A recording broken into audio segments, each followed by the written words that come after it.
Out here has just 4 ingredients, and that includes the water. So it's water, salt, potatoes, and fish. Very simple. And if everything from start to finish takes about 30 minutes. So I started with potatoes, gave them a 20-minute head start. Now I just added fish, so in about 9 minutes we'll be ready to serve. The salt is the only seasoning in the water.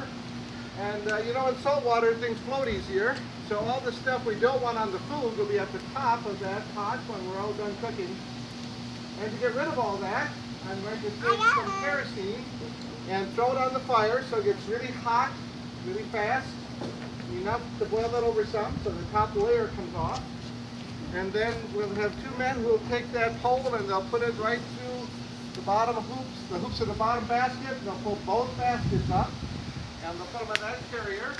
And you'll have a nice pathway for them here. They'll go right through there with the hot food into that side door.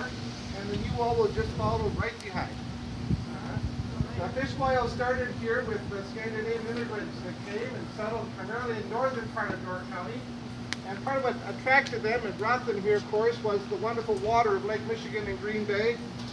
And they began to discover the great bounty of the lake and discovered this wonderful fish we're going to enjoy tonight called Lake Michigan whitefish.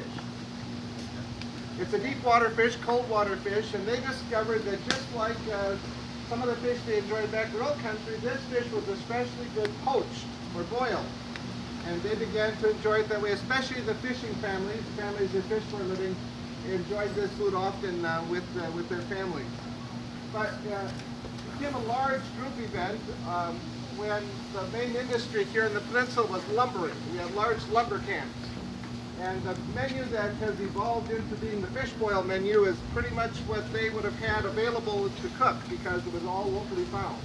So potatoes with the fish, always easy to find. Always have coleslaw, cabbage salad, and all the vegetables that go into that are easy to grow here and easy to find. Always bread and butter, of course. They have that at every meal, but especially when you have fish or a boiled fish, then you always have bread and butter. I don't think they do it every night, but here you always get cherry pie ice cream for dessert. So after lumbering goes away, no more lumber camps, no more lumberjacks to feed. The folks here just kind of kept the tradition going. So when I was a little boy growing up here, my first fish boil, about the age of those children, was at the church. The churches did them for fundraisers, and some of them still do. And businesses would do them, you know, at the end of a season, sometimes for the employees as a special gift. And sometimes a family reunion would include a fish boil just for fun. So that kind of tradition continued until 1957, when the White Gull Inn decided it was a good idea to serve it on a regular basis, not just for their guests here at the inn, but also for other visitors to Door County. So they've been doing a fish boil here since 1957. If anybody has any questions, come up. I'm glad to talk to you about it and answer any questions I can. I'll give you a 1-minute warning when I'm going to boil it over in case you want to get ready for a picture. I'm very glad you're here. Hope you enjoy your meal. Thank you.